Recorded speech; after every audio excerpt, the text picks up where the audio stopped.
এখন নবীন কণ্ঠশিল্পী প্রীতমের জন্মদিনে 19 জুলাই 2025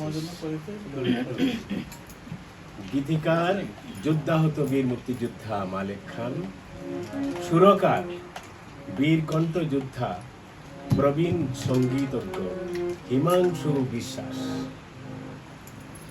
গানটি সুর করেছেন আধ্যাত্মিকভাবে কণ্ঠযোদ্ধা বীর কণ্ঠযোদ্ধা হিমাংশু বিশ্বাস।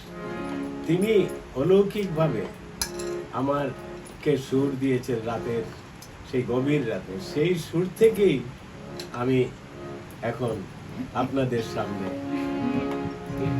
উপস্থাপন করছি। Thank you. প্রীতম তোমার জন্মদিনে, প্রীতম তোমার জন্মদিনে